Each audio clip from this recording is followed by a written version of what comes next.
And I just realized I forgot to put the microphone down. I'll start again.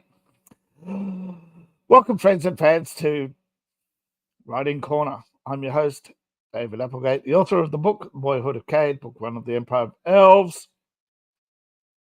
The link is in my link tree in the description below. Today, we're going to talk about more adjectives to describe somebody's voice. I did this a couple of weeks ago, and I found a lot more sense. Now, when describing voices, this allows you to add a little bit of flavor and characterization to set tone, mood, convey emotions, or generally break up what would otherwise be a couple of pages of a conversation. Trust me, you make a conversation more interesting just by varying the tone, the delivery, and perhaps deciding to break up large conversations and spread them out over time, having more things in between. So we'll just stick to voice descriptions and you can decide how you want to use them. And of course, there are lots more than I'm presenting today. Now, flat. That's a description of the tone where the tone does not vary, nor does the volume. It's often used to describe the speech of people from particular regions where tonal languages or somebody who is stoic. Fruity, a fruity voice is one that has a deep laughter, a sort of pleasant, it's a upbeat kind of laughy ring. It's hard to imitate, but you know fruity when you hear it. It's upbeat, or even a fruity laugh, one in deep, strong, or a voice that is particularly pleasant and upbeat. Grating is completely the opposite, unpleasant and annoying. Gravelly voice. You've all heard the Batman voice. That's the gravelly voice that sounds like they've got a mouthful of marbles. Gruff, a voice that is both raspy, deep sound, Guttural. Uh, I'm nasally, but guttural is one who speaks from the deep back of the throat. Lots of and and dramatic is a guttural language. High pitched, as its name suggests, basically a man speaking in a high pitched voice, trying to sound like a woman. Yes. Hoarse. That's another hoarse voice. Again, is sort of like gruff, but horses. I got a sore throat. Honeyed. Mm. Oh, I like your outfit. It's so nice. It's honeyed. It's overly sweet, overly pleasant. The voice of somebody you cannot trust. Husky. Another way of saying horse, or even gruff. So sometimes huskies actually use it as an adjective for somebody's also built. So it might not be one you'd use more often, or you would say his voice is as husky as his body. Low, quiet, low volume. Matter of fact, one would say posh. Somebody who speaks distinct and concise in a manner that one would call posh. Those two often go together, posh and manner of fact. Modulated, Zitono language that is both musical, rhythmic, pleasant, and controlled. It is not monotone. Monotonous. Kind of voice is boring and unpleasant due to the fact it sounds like I'm a career bureaucrat who's been here for 2 weeks, but I'm so ground down by the mind-numbing work that I sound like I've been here for 200 years, and I've kept you waiting for 4 hours because it's the only amusement I have. Monotonous. Nasal. Me. As if I sound as if I'm speaking from my nose, although usually I'm getting better at it. My voice is actually improving. So over time, and of course, in my writing journey, I have actually, in the past, and I have rarely used to describe somebody's voice. I think I've sometimes described moods or emotions, or just used the word pleasant or he smiled. I am trying to, I think my style is still growing, evolving, and it's just something interesting, I think, that I've come back to because I'm looking at varying my language. I just finished chapter 18 or 19. Which was it again? I can't remember. Dear. I think it's chapter actually might be 17 or 18. I know I finished a chapter and I'm actually I'm actually caught up. I'm actually, it took me too long to do this chapter. I better write, get knuckled down and write some more, but it is what it is. Let's see where I'm at. Just published. Yeah, just finished and published.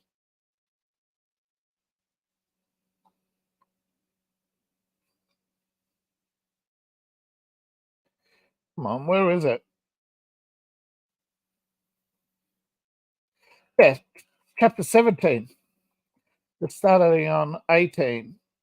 And of course, I have some more material working on. Hopefully, we'll have some what do I say, updates. I don't know. I've sort of put so far I haven't really got much of a story to my serial killer yet.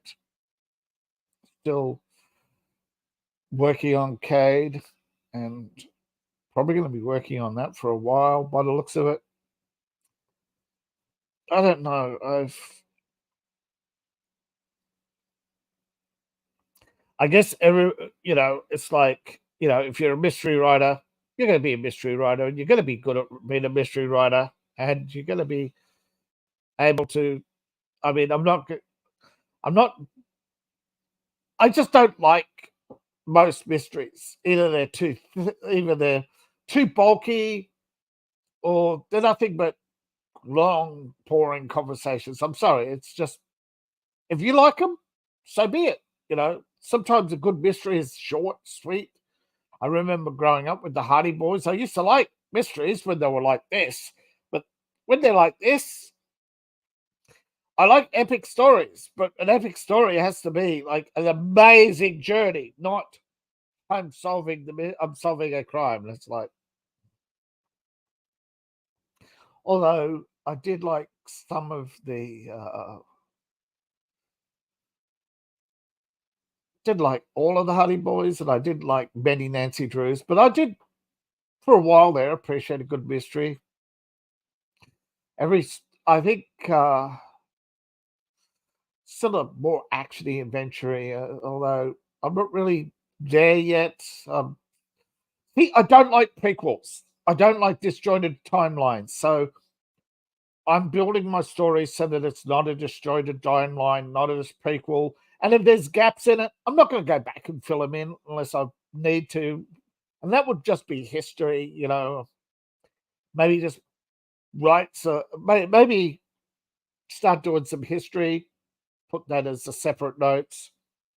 Maybe later I'll publish it, I don't know. Of course, world building, I'm still world building, which going back and refining my world building for different factions,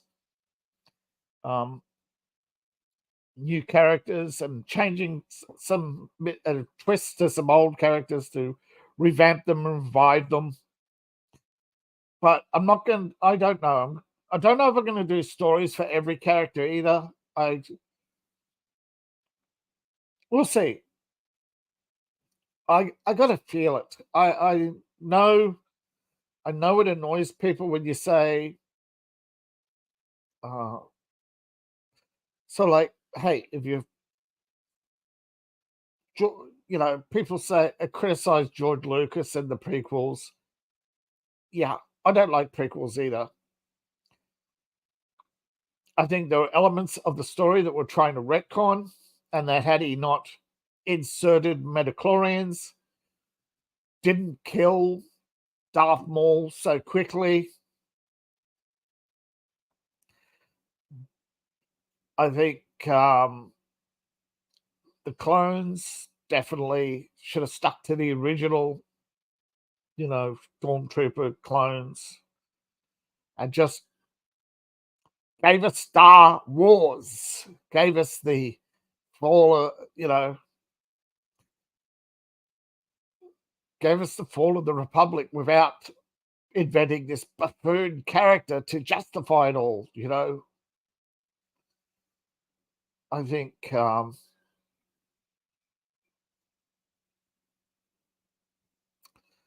no, I just it diminishes the villain when they have an easy manipulated fool. I mean, Palpatine, he didn't have to have, Palpatine had everything in place, didn't need this, create a crisis to solve a crisis. I mean, this is basically RoboCop. It's been long throughout history. There's plenty of historical context where you can go through and go, yep, like complete, like you see it in hindsight, but you're not supposed to see it until it falls into place.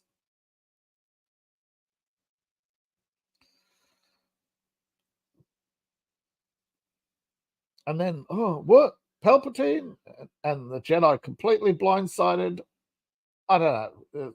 They just built up the Jedi too powerful in the minds of people. But I think there were too many assumptions made.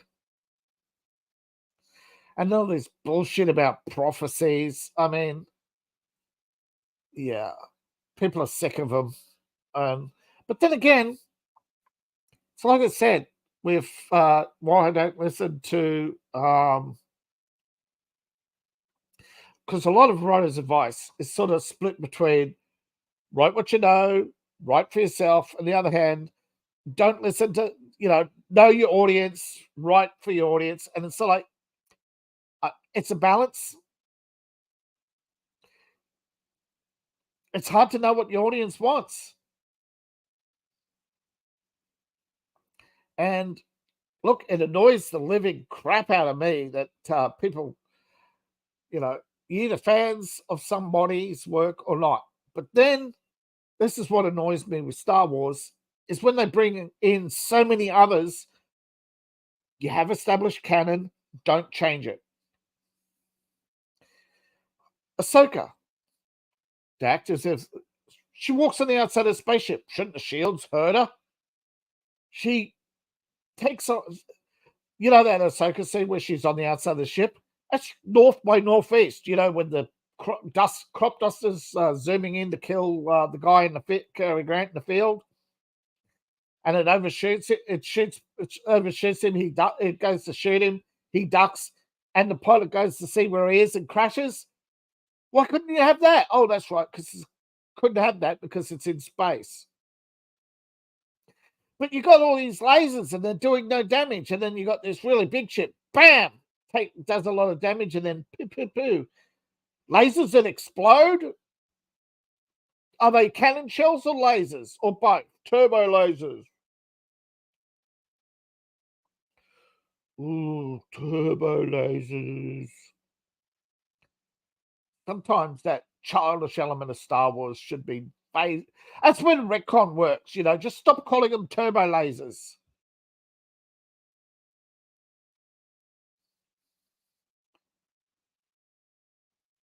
And don't have lasers that explode, okay? Lasers burn. They cook their way, they cook electronics. You hit by a laser, your electronics are cooked. You're not going to go, oh, yeah, I'll just pull out part A and put in part B. Really? I'm sick of that Star Trek solution, you know, my ship's damaged. Yeah.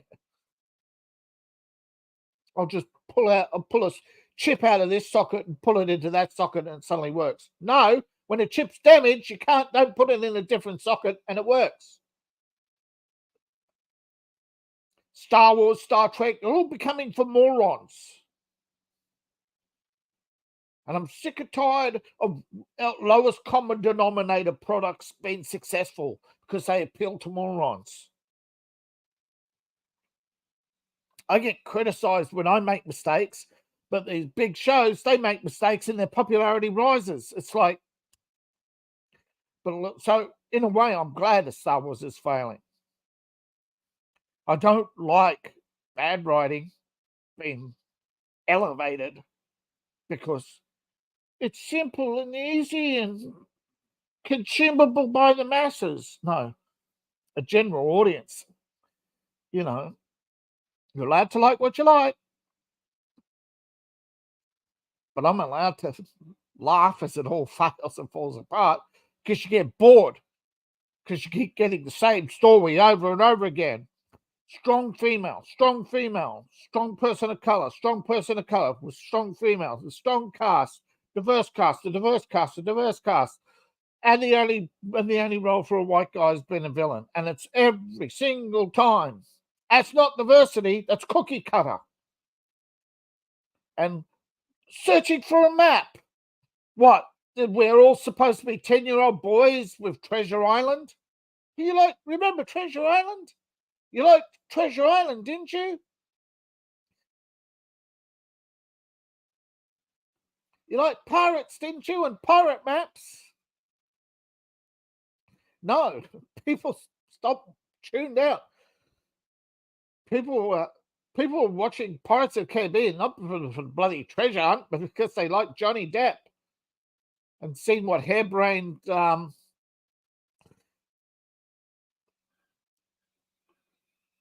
don't know, what would you call it? Scheme. See, when you're interesting, you can be a little crazy, a little bit off center, a little bit odd. It's got to be interesting. And to be interesting is not making a B grade character, sucking all the joy and personality out of her, and then having her stand around. Do you imagine if I spoke like this and dragged out a 5-minute video for 30 minutes just to get the view count up? No, won't work. Nor should it work. And people are tuning out now. I get it. People do have short attention spans because of the YouTube algorithm and the 10-minute video or the TikTok videos, but they're a minority. So balance, write what you know, keep it interesting, keep stories varied. You can steal somebody else's plot, but just don't make every story the same plot.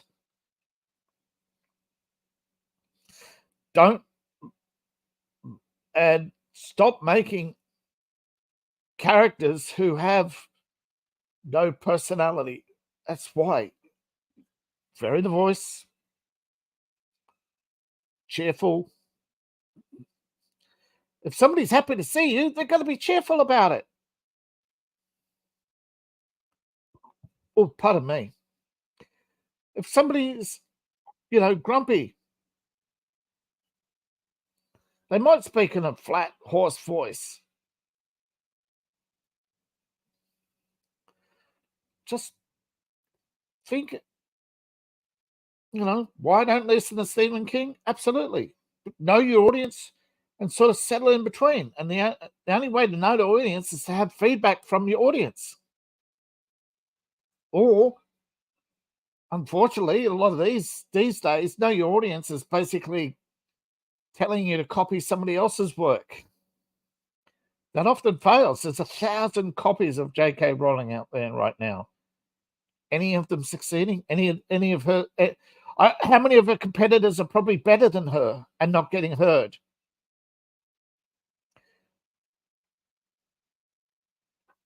It's up to you, the audience. You have to elevate good.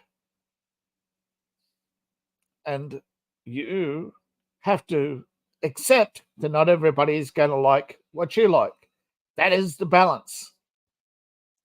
And diversity is not making everything the same. It is different voices making their work their way.